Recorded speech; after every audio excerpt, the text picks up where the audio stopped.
Yang kelima yang berkaitan dengan mukjizat Nabi Musa.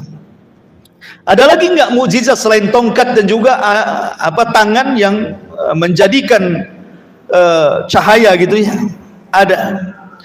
Musa itu diberikan 9 mukjizat, itu yang masyhur dalam Quran. Dan itu dijelaskan di dalam Al-Quran, walaqad ataina Musa tis'a ayatin bayyinat, dan sungguh kami telah berikan kepada Musa 9 mukjizat. Musa itu diberikan 9 mukjizat. Ini berdasarkan Quran ya. Pertama, kisah tadi Al-Hajar, batu yang dipukul tongkat keluar mata air. Yang kedua, tadi yang sudah saya kisahkan, Syaqqul Bahri, di mana laut terbelah menjadi 12 jalan.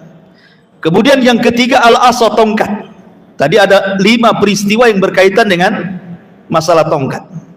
Kemudian yang keempat, As-Sinin wa Naqsus Samarah, di mana Allah Subhanahu wa taala menimpakan kepada Fir'aun, dan ini di masa ketika Musa masih di Mesir, ketika mendakwai Fir'aun gitu ya. Karena congkaknya Fir'aun dengan kekayaan Mesir, akhirnya kemudian Allah Subhanahu wa taala mengadab mereka, dan Allah katakan walaqad akhadna ala fir'auna bis-sinin wa naqsim minas samarati la'allahum yadhakkarun, dan sungguh kami telah adab keluarga Fir'aun dengan cara apa? Ditimpakan kepada Mesir paceklik yang berkepanjangan, sehingga tidak turun hujan, kemudian kering kelontang, tanah jadi tandus, pecah-pecah. Akhirnya Allah katakan wa naqsim minas samarat, buah-buahan pun berkurang, makanan berkurang, kelaparan warga Mesir. Akhirnya mereka datang kepada Musa agar dihilangkan paceklik ini. Maka Musa berdoa kepada Allah, kemudian turun hujan.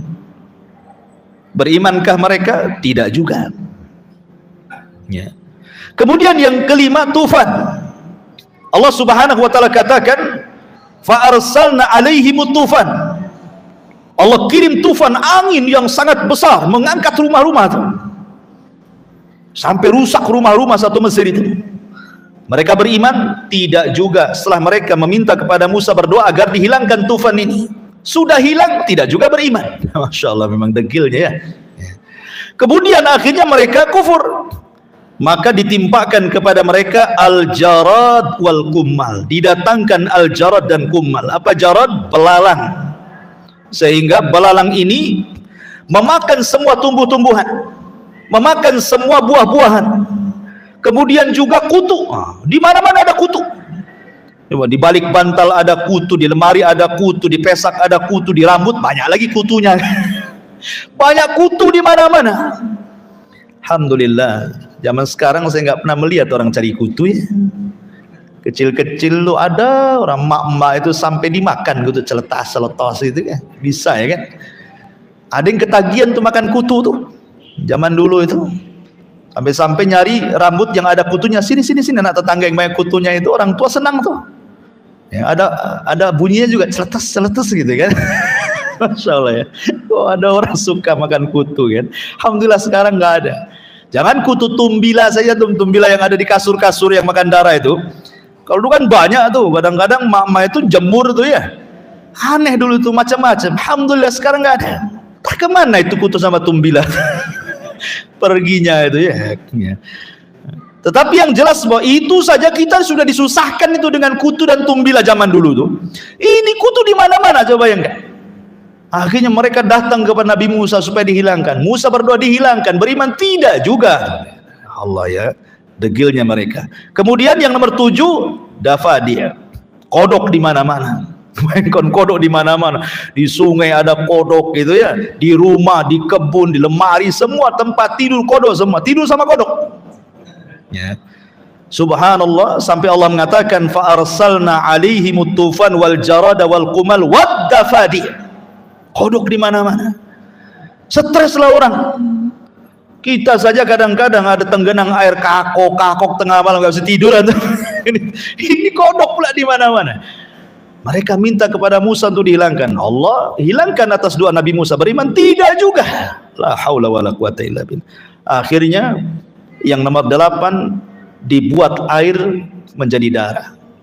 Sumur kalau ditimba jadi darah, sungai jadi darah, mau minum semua jadi darah. Bayangkan, semua jadi darah. Sampai Allah Subhanahu wa taala katakan, fa arsalna alaihimut tufan wal jarad wal qumal wad dafadi wad dam, dan juga darah di mana-mana. Termasuk juga al yadul bayda, tadi tangan yang dikeluarkan bercahaya. Ini 9 ayat tanda mukjizat Nabi Musa alaihi salatu wassalam. Disebut tis'u ayat, ya, 9 ayat yang disebutkan di dalam Al-Quran. Bahkan akhlak Nabi itu juga, akhlak para Nabi terkadang jadi mukjizat. Seperti Nabi Musa itu diantaranya thiqatun biqadarillahi ta'ala. Jadi dia sangat yakin dengan Allah, tawakalnya kuat kepada Allah. Itu bagian daripada mukjizat. Tawakalnya Musa alaihi salatu wassalam luar biasa, padahal Musa itu nabi yang paling banyak diuji. Sampai Rasul yang mengatakan, laqad udhiya Musa katsiran fasabar. Sungguh nabi yang banyak ujian itu Nabi Musa. Disakiti Bani Israel tetap sabar. Makanya wajar kalau dia satu di antara ulul azmi karena kesabarannya. Ya. Lain dengan Nabi Adam. Kalaulah seandainya Adam tidak memakan buah larangan, tentu dia masuk pada deretan ulul azmi. Tapi karena dia tidak sabar, kemudian dia memakan buah larangan, maka dikeluarkan dari ulul azmi.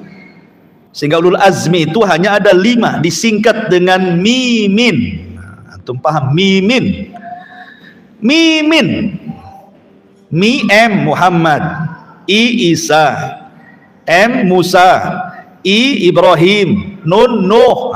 Jadi disingkat mimin. Nah, ingatlah antum mimin tuh. Itu ulul azmi. Gitu ya. Kalau diurut dari atas ya Nuh, Ibrahim, Musa, Isa, Muhammad. Nah, itu ulul azmi. Kemudian juga di antara akhlak yang merupakan mukjizat Nabi Musa adalah Musa itu mampu mengendalikan Bani Israel. Pemimpin yang handal. Sedegil itu Bani Israel bisa dipimpin Nabi Musa. Ya. Dan itu mukjizat Nabi Musa tuh. Bani Israel itu kufur beriman lagi, kufur beriman, minta mukjizat, sudah tampakkan mukjizat beriman, kufur lagi, masya Allah. Tapi Musa mampu mengendalikan mereka. Kemudian juga Musa itu diantara as-sabru ala zulmi wal adha. Musa itu suka disakiti sampai kepada pribadinya. Tapi Musa sabarnya luar biasa. Itu mukjizat besar bagi Nabi Musa. Sampai difitnah masalah pribadi gara-gara Musa tidak mau mandi bersama Bani Israel. Difitnah Nabi Musa. Jangan-jangan Musa itu punya penyakit tuh. Jangan-jangan punya penyakit di badannya. Nah, ada yang mengatakan jangan-jangan Musa itu badannya kayak perempuan. Ya, enggak punya tenaga, enggak punya otot, enggak sterek gitu kan. Ya, bahasanya kan. Rupanya Musa ketika mandi, Allah ingin buktikan bahwa Musa tidak sebagaimana tuduhan Bani Israel. Taruh bajunya di batu, batunya pula lari. Bayangkan, dikejar itu Nabi Musa, pakai di atas batu itu. Rupanya batu lari ke tengah-tengah pemandian Bani Israel. Bani Israel nengoklah kenapa batu lari dikejar Musa tuh. Mereka melihat Musa dengan perawakan yang serak, yang kuat, yang indah, dan tidak ada badan seindah Musa. Dari situ mereka berhenti sampai kepada masalah privasi, ya kan? Musa itu diuji, tapi memang mukjizat kesabarannya luar biasa, dan Musa memiliki al-haya'us syadid. Memang rasa malunya tinggi. Nabi Musa itu punya rasa malu yang tinggi luar biasa. Sama dengan Nabi itu. Nabi itu akhlaknya jadi mukjizat. Tidurnya aja jadi mukjizat. Contoh umpamanya akhlaknya Rasul apa? Rasul itu tidak pernah mencela makanan. Ini mukjizat Nabi loh. Antum kalau ndak sehari mencela makanan nggak sah tuh. Makan pecel lele sebelah sini, rasanya nggak jelas kan itu. Pasti komentar antum, apalah ini kan, nggak pandai masak orang itu kan. Dicela pula kan gitu kan. Nanti antum makan apa lagi dicela lagi. Tapi Nabi tidak pernah mencela makanan. Dan itu kan luar biasa tuh. Senyumnya Nabi itu senyum. Dia cuma satu kali nggak senyum itu pun ditegur Allah. Ketika datang siapa? Abdullah ibn Umi Maktum, dia sedang berdakwah di tengah-tengah pembesar Bani Israel. Datang Abdullah ibn Maktum, dia tidak mau senyum. Kenapa lo orang ini datang? Aku lagi sibuk dakwai pembesar Quraisy ini. Allah turunkan ayat abasa wa tawalla an ja'ahul a'ma. Ya. Jadi akhlak Rasul luar biasa, dan mukjizat yang paling besar, yang paling banyak adalah Nabi. Kenapa? Kalau Nabi itu mukjizatnya tidak dikhususkan kepada kebiasaan kaumnya. Kenapa? Karena bedanya Nabi dengan nabi-nabi yang lain, kalau nabi-nabi yang lain diutus kepada kaumnya saja. Tapi Nabi itu diutus kepada semua manusia. Kebesaran manusia itu macam-macam. Makanya mukjizatnya Rasul macam-macam. Bahkan Imam Ibnul Qayyim menghitung sampai 1000 lebih mukjizat Nabi sallallahu alaihi wasallam.